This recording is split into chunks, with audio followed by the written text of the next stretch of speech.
ఆలోచనతోటి ముందుకెళ్తున్నాడే తప్పితే తెలంగాణ ప్రజల కోసము ఒక సద్హృదయంతో మంచి చేయాలనే ఆలోచనతో ఈ రేవంత్ రెడ్డి లేడు. సాయి భాస్కర్ రెడ్డి గారు, గుడ్ ఈవినింగ్.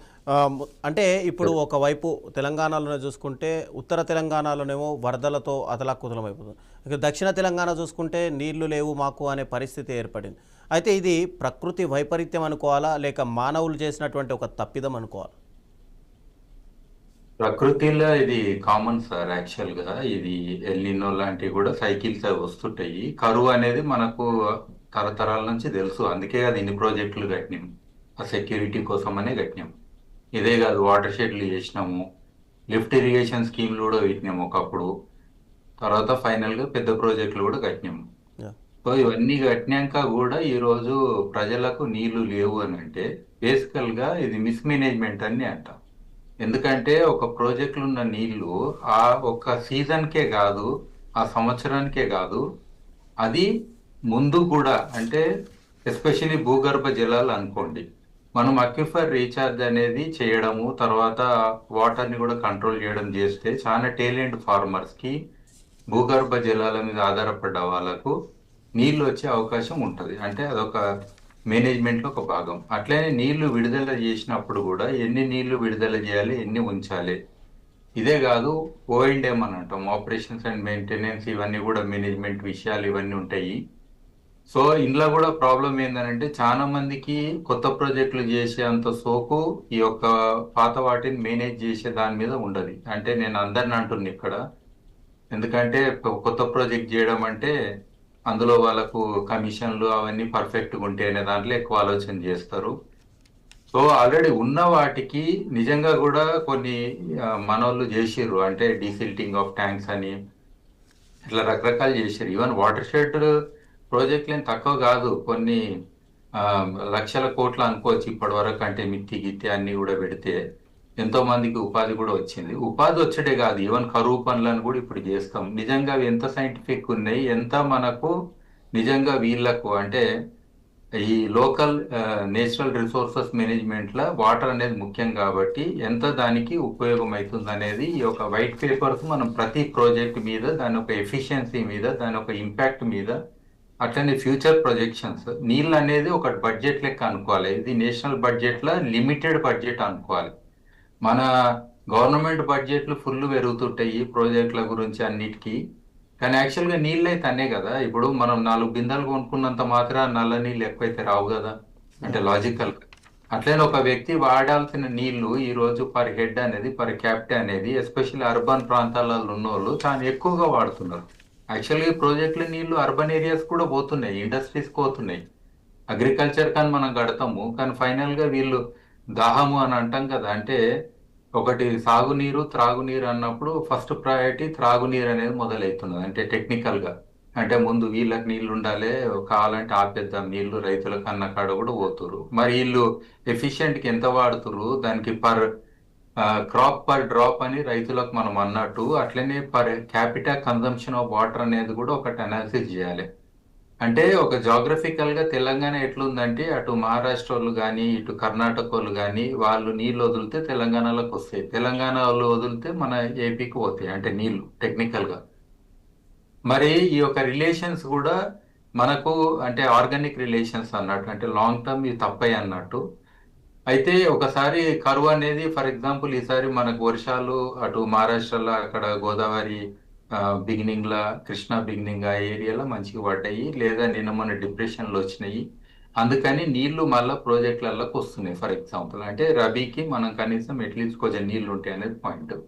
బట్ యాక్చువల్గా ఈసారి వచ్చిన వేరియేషన్ ఏదైతే ఉన్నదో, అంటే టోటల్ రెయిన్ఫాల్ ప్యాటర్న్ చూస్తే చాలా ఘోరంగా ఉన్నది. యాక్చువల్గా ఇది జూన్ జూలై మధ్యన, అంటే మిడిల్ ఆఫ్ దోస్ మంత్స్ చూస్తే ఆల్మోస్ట్ ఆల్ పడాల్సిన దానికంటే మాన్సూన్ బ్రేక్స్ అని అంటాం, అది ఈవెన్ గా పడడం కాదు, అది దాదాపుగా లేదు. అంటే విత్తనాలు కూడా దాదాపుగా పోయినట్టే అనుకోవాలి. అంటే సడన్ గా ఇప్పుడు నేను అందుకే చాలా మందికి జీతాలకు వర్షానికి లింక్ చేయాలని అంట. మన వాళ్ళకేమో కోపం వస్తుంది, జీతాలు తీసుకునేటోళ్ళు కరువు బచ్చని తీసుకోనికి రెడీగా ఉంటారు. కానీ మరి వర్షం తక్కువ వచ్చినప్పుడు కూడా ఆటోమేటిక్ గా వాళ్ళ శాలరీ కూడా తక్కువ ఉంటే అప్పుడు మన బాధ అనేది తెలుస్తుంది, లింక్ అవుతాం ఆర్గానికల్లీ. అంటే ఒక రైతు కష్టం ఏంది, లేకపోతే నీరు ఆధారంగా జీవించే అన్ని రకాలే, అంటే అటు ఫిషరీస్ కూడా ఉంటాయి మనకు రకరకాలు. సో ప్రతిదీ కూడా చెట్టు చేప ఈవెన్ అడవి ఎకో సిస్టమ్స్ అన్నిటి కూడా ఇది రిలేషన్ ఉంటది. మరి అక్కడ ఎంత సఫర్ అవుతారు అనే సఫరింగ్ ఇక్కడ తెలియాలనే దానికి నేను ఆ మాట అంటుంటా. డెఫినెట్ గా షేరింగ్ అనేది కూడా మనకు ఉండాలి. ఎందుకంటే నీళ్లు లేనిది టోటల్ ఎకానమీ లేదు, టోటల్ సిస్టమ్ లేదు. సో నీళ్లు ఆధారంగా మనకు కంప్లీట్ గా ఒక లైవ్లీవుడ్స్ కూడా రిలేషన్ అయి ఉంటాయి. కాబట్టి దీన్ని నేషనల్ బడ్జెట్ కింద కన్సిడర్ చేసి ఈవెన్ గ్రౌండ్ వాటర్ ని కూడా ఇప్పుడు అపార్ట్మెంట్ లో చూడండి దాదాపు 1,00,000 మీద వాటర్ ట్యాంకులు ఈవెన్ ఇప్పుడు కూడా హైదరాబాద్ లో తిరుగుతున్నాయి. అంటే రోజు పోసుడు, నీళ్లు పోసుడు.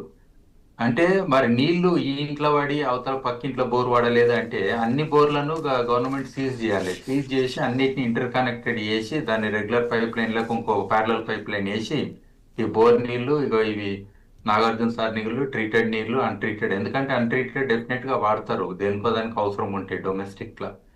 సో బట్ దాన్ని ఒక రకంగా కంట్రోల్ అనేది చేసి మానిటరింగ్ వ్యవస్థ కంప్లీట్ గా చేసి డిస్ట్రిబ్యూషన్. ఇక్కడ ప్రాబ్లం ఏంటంటే డిస్ట్రిబ్యూషన్ అనేది ఉంది. ఈవెన్ మనకు కూడా ఇరిగేషన్ ప్రాజెక్టులు వచ్చినంత మాత్రాన సమానంగా అందరు రైతులకు అందుతున్నది అనేది రూల్ లేదు. అది కమాండ్ ఏరియా, క్యాచ్మెంట్ ఏరియా, తర్వాత టేల్ ఎండ్ ఫార్మర్స్ ఇట్లా రకరకాలు ఉంటారు. ఒకరు మునుగుతారు, ఒకరికి ఏమో నీళ్లు ఉంటాయి, ఇక టేల్ ఎండ్ వాళ్ళకైతే నీళ్లు ఉంటాయి. సో ఇట్లా టోటల్ గా మనకు వేరియేషన్స్ ఉన్నాయి. కాబట్టి దీనికి టోటల్ మనం ప్రతి వాటర్ బాడీస్కి ఎస్పెషల్లీ పీజోమీటర్స్ అని గ్రౌండ్ వాటర్ పెట్టినట్టు ప్రతి వాటర్ బాడీ, అది హైడ్రా ఇప్పుడు చేస్తుంది కొన్ని పనులు ఇక్కడ. ఫర్ ఎగ్జాంపుల్ ఏ చెరువు కుంట దేనికైనా కానీ దాని వాటర్ లెవెల్స్ ని నిరంతరంగా 24 hours మానిటర్ చేసి దాన్ని ఒకటి కంట్రోల్ ప్యానల్ లెక్క చేసుకొని ఇది మన బడ్జెట్ ఇయర్ అండ్ పర్ క్యాపిటల్కి ఎంత హక్కు ఉన్నది, ఈ హక్కు ప్రకారము ఎవరికి కూడా అంటే నీళ్లు లేకుండా ఉండొద్దు. ఎస్పెషల్లీ ఫార్మర్ కి అయితే డిమాండ్ బేస్డ్ సప్లై మనం చేయాలి. ఆ సిస్టమ్ వచ్చిన రోజు డెఫినెట్ గా నీళ్ళకు వాల్యూ అనేది ఉంటుంది. డిమాండ్ అంటే నా పంట ఎండిపోవద్దు, నాకు కంపల్సరీ అష్యూర్డ్ నువ్వు ఇవ్వగలుగుతావా, ఇవ్వకపోతే నాకు ఇన్సూరెన్స్ ఇవ్వాలి అని. అంటే ఇరిగేషన్ ప్రాజెక్ట్ కట్టినంత మాత్రాన ఇచ్చినట్టు కాదు కదా లాజిక్. వాళ్ళకు నిజంగా టైమ్లీ అందడము, తర్వాత పంట మంచిగా వచ్చే వరకు కంప్లీట్ గా అది నీళ్లు అందడం అనేది పాయింట్. సో ఈ ఎఫిషియన్సీ అంటాం, ఇరిగేషన్ ఎఫిషియన్సీ అనేది చాలా ఘోరంగా ఉన్నది మనకు. ఎందుకంటే ఫ్లడ్ ఇరిగేషన్ ఇవన్నీ కూడా ఉంటాయి, డ్రిప్ అనేది కొంచెం ఉన్నది. బట్ స్టిల్ చాలా మటుకు ఇలాంటివి చేస్తే, అందుకే నేను ఇది మానవులు చేసిన ఒక పెద్ద డిజాస్టర్స్ లా. ఎస్పెషల్లీ ఇప్పుడు అగ్రికల్చర్ డ్రౌట్ అనేది కంటిన్యూ అవుతుంది. మనకు మెట్రలాజికల్ డ్రౌట్ ఒక రకంగా వర్షం ఎక్కువ పడి ఏదో మాన్సూన్ బ్రేక్లు అయ్యి ఒక పని అయిపోయింది. కానీ హైడ్రోలాజికల్ కూడా చెరువులు కుంటలు మళ్ళీ నింతున్నాయి అనుకుందాం ఇప్పుడు. కానీ అగ్రికల్చర్ డ్రాట్ అంటే ఈ యొక్క వ్యవసాయంలో అతివృష్టి అనావృష్టి రెండింటితో కూడా పంట నష్టం కావచ్చు. ఇది కూడా కరువే ఒక రకంగా. రెండోది ఏంటంటే ఫైనల్ గా వీళ్ళకు ఇంపాక్ట్ అయ్యేది సోషియో ఎకనామిక్ డ్రౌట్. అంటే ఫైనల్ గా ఇక్కడ లైవ్లీవుడ్ ఉపాధి లేక వాళ్ళు ఇతర ప్రాంతాలు వెళ్ళిపోయారు అనుకో, దానికి ఎవరు కారణం ఫైనల్ గా? ఇప్పుడు చాలా మంది వేరే చోట ఇప్పుడు పనులు లేక ఆల్రెడీ రిసెషన్ ఉంది, మన కరోనా తర్వాత అప్పటి నుంచి కంటిన్యూ అయితేనే ఉన్నది ఎకనామికల్ గా. వాళ్ళు ఊర్లో వచ్చి కొంతమంది ఇంతనాన్న వ్యవసాయం చేద్దామనే ఆలోచనతో ఉన్నోళ్ళు కూడా మరి ఈ రోజు వాళ్ళకు ఏ రకంగా సెక్యూరిటీ ఉన్నది అనేది పాయింట్. అంటే ఊర్లలో ఉండి వాళ్ళు ఈ యొక్క వనరుల ఆధారంగా జీవించడానికి వాళ్ళకి ఏ రకంగా అధికారం ఉంది. అట్లనే రైతులకు నిజంగా కూడా అనొద్దు కానీ ఏ అగ్రికల్చర్ ఆఫీసర్ కానీ వీళ్ళకి రిలేషన్ ఆర్గానికల్ గా లేదు. వాళ్ళు నిజంగా కూడా సపోర్ట్ సిస్టమ్స్ అనేది జీరో ఉన్నాయని నేను చెప్తున్నా మళ్ళా. ఎందుకనంటే ఎప్పుడన్నా విత్తనాలు కల్తీ అయినా లేకపోతే రైతులకు పంట నష్టం అయినా ఎవరు రెస్పాన్సిబిలిటీ తీసుకున్నారు, ఏ మండలానికి తీసుకున్నారు? వీళ్ళంతా అఫీషియల్ గా రిప్రజెంట్ చేస్తారు కదా, మరి వాళ్ళ రోల్ ఏంటిది? కావాలంటే ఎక్కువ మందిని పెట్టండి, రైతులను డాక్టర్లుగా గుర్తించండి అని నేను మరీ చెప్తున్నా. గుర్తించినప్పుడు ఈవెన్ ఏడవాడితాడ కొనడం కాదు, ఒక డూప్లికేట్ పెస్టిసైడో లేకపోతే ఈ ఫర్టిలైజర్స్ కూడా ఈ మధ్యన కల్తీ కూడా తయారవుతున్నాయి. అట్లా కాదు, వీళ్ళు రాసి ఇచ్చినప్పుడు డెఫినెట్ గా ఎట్లయితే మెడికల్ షాప్ లో మనకు స్పూరియస్ డ్రగ్స్ ఉంటే పట్టుకుంటారో అట్లనే ఈడ కూడా మనము 100% ఒక ఆర్గానిక్ సిస్టమ్ చేయాలి. చెట్లకు డాక్టర్ అన్నట్టు ఒక కాన్సెప్ట్ తీసి చాలా మంది అగ్రికల్చర్ గ్రాడ్యుయేట్స్ ఉంటారు, వాళ్ళందరినీ మనం ఎంకరేజ్ చేస్తే డెఫినెట్ గా వాళ్ళు లోకల్ గా కన్సల్టేషన్ ఇస్తే. ఎందుకంటే ఇప్పుడు ఇన్ఫర్మేషన్ బేస్డ్ అగ్రికల్చర్ అయింది, ఇది పాత అగ్రికల్చర్ కాదు. ఎప్పుడు వర్షం పడుతుందో తెలియదు, ఎప్పుడు ఏ విత్తనం దొరుకుతుందో తెలియదు, ఎప్పుడు ఏం కొట్టాలనో తెలియదు, ఏ పురుగు వస్తుందో తెలియదు, ఏమైతుందో తెలియదు. సో ఇందులో రైతులు రోజు నేర్చుకుంటున్నారు, పాపం వాళ్ళు కష్టపడుతున్నారు. కానీ మన గవర్నమెంట్ సిస్టమ్ నుంచి ఇన్స్టిట్యూషన్ అని ఇవన్నీ కూడా రీసెర్చ్ ఆర్గనైజేషన్స్ ఏ రకంగా సపోర్ట్ చేస్తున్నాయి అనేది చాలా ముఖ్యము. సో ఇప్పుడున్న ఈ యొక్క కరువు పరిస్థితి నేను అంటే నీళ్లు చూసినంత మాత్రాన కరువు లేదని కాదు, యా వీళ్ళు చూసినంత మాత్రాన అయిపోయినట్టు కాదు.